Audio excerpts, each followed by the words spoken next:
Assalamualaikum. Waalaikumsalam.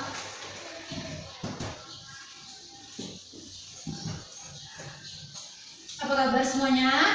Alhamdulillah, luar biasa. Allahu Akbar. Baiklah, sebelum kita memulai pelajaran pada hari ini, ada baiknya kita berdoa yang dipimpin oleh dia. Baiklah, teman-teman, ada baiknya sebelum kita memulai pelajaran hari ini, kita berdoa. Berdoa dimulai. Berdoa selesai. Baiklah, sebelum kita belajar, marilah kita membaca basmalah. Bismillahirrahmanirrahim. Baiklah, Ibu akan mengabsen kita hari ini ya. Tia, Hadir, Bu. Fenty, Hadir, Bu. Bunga. Udah masuk, Bu. Kenapa Bunga? Ikut namanya pergi Bali Dusun, Bu. Oh, berarti tanpa keterangan ya, apa ya? Ya, Bu. Baiklah, materi kita hari ini yaitu surat An-Nas.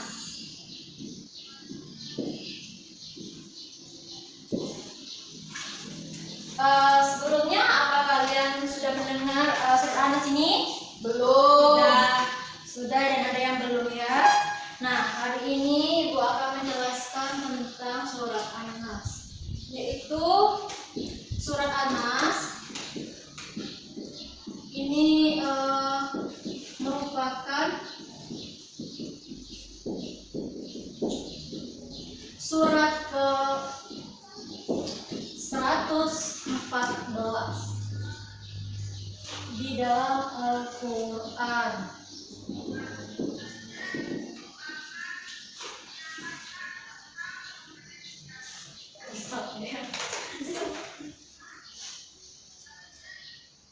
Yang dimana surat An-Nas ini terdiri dari 6 ayat.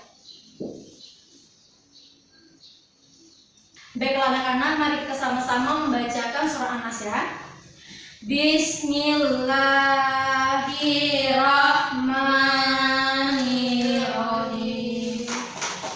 Qul a'udzu birabbin nas, malikin nas, ilahin nas, min syarril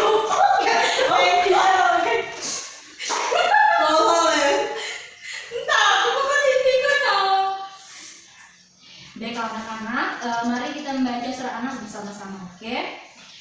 Bismillahirrahmanirrahim. Qul a'udzu birabbin nas, malikin nas,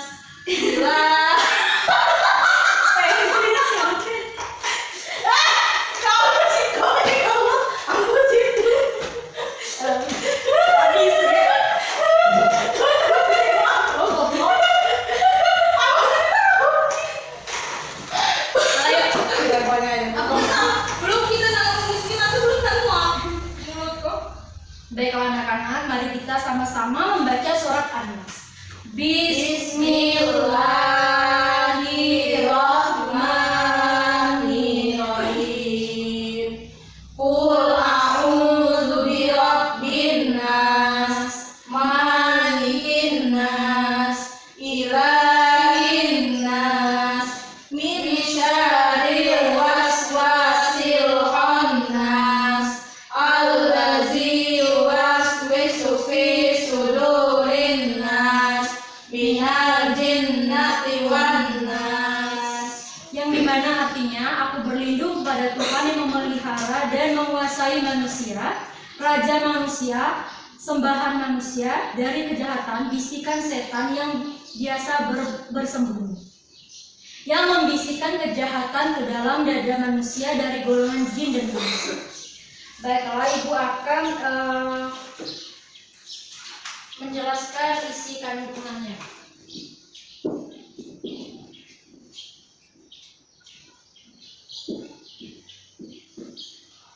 yaitu yang pertama, surat An-Nas ini mengandung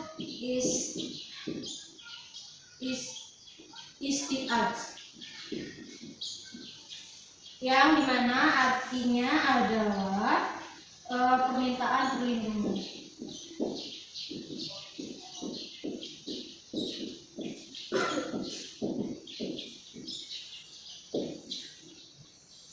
Dan yang kedua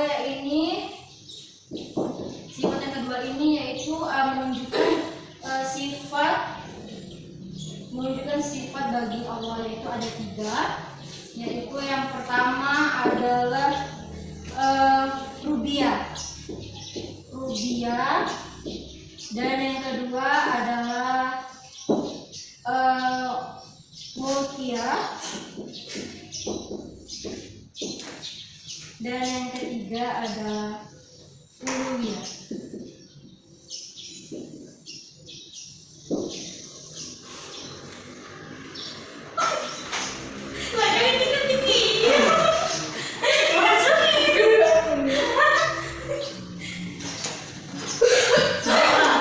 Untuk yang isti'ad, yaitu permintaan perlindungan, itu merupakan meminta perlindungan kepada Allah Subhanahu wa Ta'ala.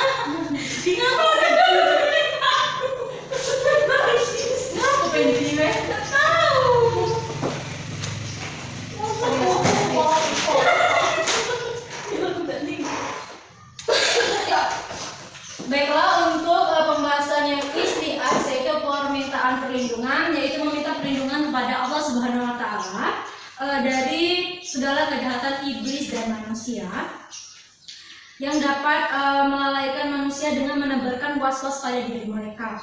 Dan yang kedua yaitu sifat bagi Allah, yaitu rububiyah, mulkiyah, dan uluhiyah. Ini adalah sifat rububiyah didahulukan karena mengandung makna penjagaan dan pemeliharaan, tepatnya untuk al-isti'ad, yaitu permintaan pertolongan. Lalu mulkiyah ini menunjukkan bahwa tidak ada pertolongan kecuali kepada Allah Subhanahu wa Ta'ala yang berhak disembah. Dan yang ketiga yaitu uluhiyah, yaitu untuk menjelaskan bahwa dialah yang berhak disembah. Yang ketiga yaitu 3 sifat ini sekaligus menunjukkan bahwa Allah Subhanahu wa Ta'ala pemelihara dan pencipta, dialah yang merajai dan menguasai manusia, serta hanya dialah yang berhak diibadahi oleh manusia. Surah An-Nas ini menjelaskan bahwa 3 sifat Allah, yaitu Rabb, Malik, dan Ilah, hanya untuk meminta perlindungan dari satu hal yang was-was. Demikian ini karena pentingnya keselamatan agama jauh lebih penting daripada keselamatan jiwa dan raga. Yang keempat adalah surat An-Nas ini menjelaskan bahwa was-was ada kalanya dari jin dan ada kalanya dari manusia. Dari surah An-Nas ini juga memberikan penjelasan kepada kita bahwa setan itu bisa dari golongan jin dan bisa dari golongan manusia. Dalam surah An-Nas ini kita menyebutkan 3 sifat Allah, yaitu Rabb, Malik, dan Ilah, hanya untuk meminta perlindungan dari satu hal, yakni was-was. Demikian ini karena pentingnya keselamatan agama jauh lebih penting daripada keselamatan jiwa dan raganya. Itu adalah isi kandungan dari surah An-Nas. Yang selanjutnya yaitu asbabun nuzul.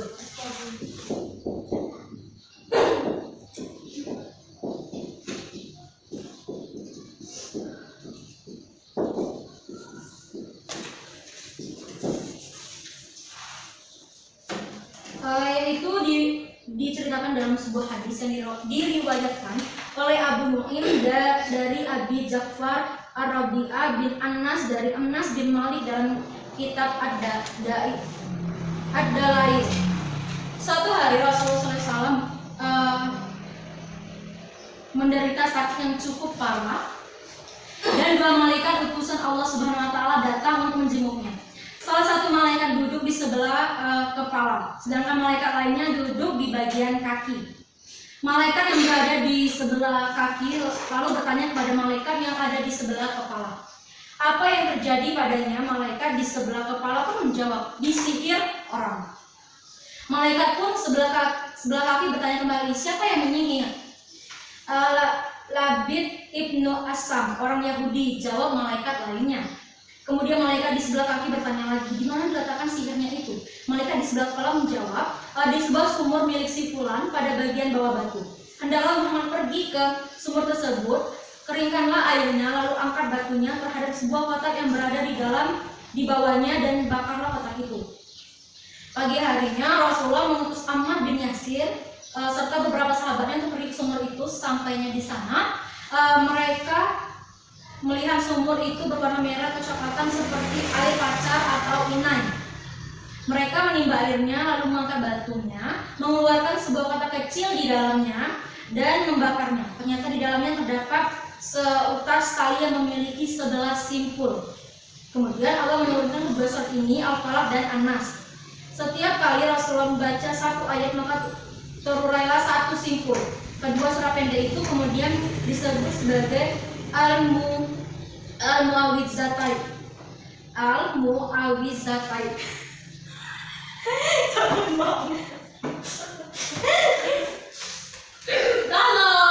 Yang disebut sebagai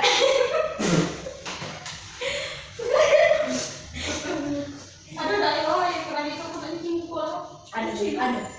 Kemudian Allah Subhanahu wa taala menurunkan kedua surah ini, Al-Falaq dan An-Nas. Setiap kali Rasulullah membaca satu ayat dan terurailah satu simpul.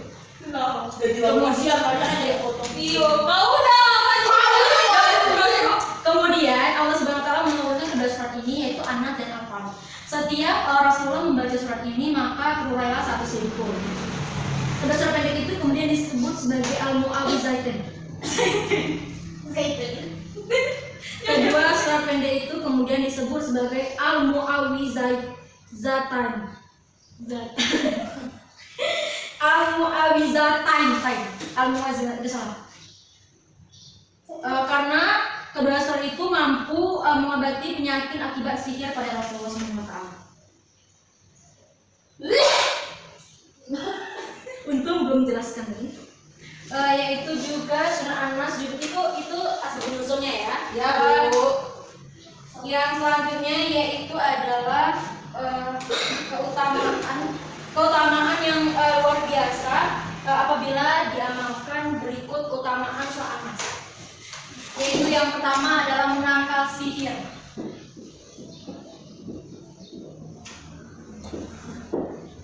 Yang kedua yaitu melindungi diri.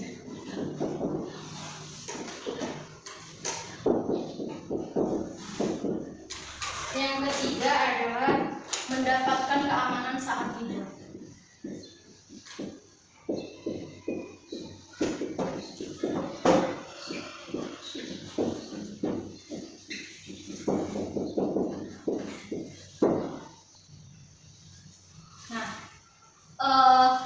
Ini adalah keutamaannya ya. Ya, Bu. Ya, Bu.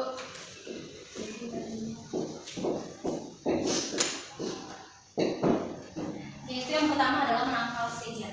Yang bisa kita ambil dari asbabun nuzul itu tadi yaitu Nabi Muhammad yang sudah disihir oleh si fulan itu bisa disembuhkan dengan surat An-Nas. Jadi maka disebut dengan menangkal sihir. Yaitu melindungi diri.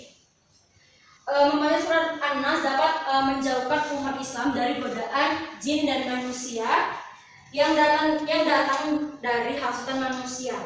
Sebagaimana diriwayatkan dalam sebuah hadis, telah diturunkan kepadaku ayat-ayat yang tidak semisalnya dengan yaitu Al-Mu'awwidzatain atau surat An-Nas dan Al-Falaq. Bukan Al-Falaq tapi Al-Falaq. Dan yang ketiga yaitu adalah mendapatkan keamanan saat tidur. Setan dan jin dapat menggoda manusia dalam keadaan tidur. Maka dari itu sebaiknya membaca surat An-Nas sebagai benteng di saat tidur. Baiklah anak-anak, ibu akan memberi PR ya. Ya, Bu. Dicatat ya. Ya, Bu. Yaitu yang pertama pengertian surat An-Nas. Yang kedua, sebutkan keutamaan surat An-Nas. Baiklah, minggu depan PR-nya dikumpul ya anak-anak. Baik, Bu. Oke, setelah itu Ibu akan memberikan kalian niat. Ikuti Ibu ya. Ya, Bu. Tepuk Anas. Artinya manusia. Ayatnya 6 ayat. Aku paham surah Anas. Jadi kesimpulan hari ini, semoga pelajaran kita hari ini bisa diterapkan dan bisa bermanfaat bagi kita.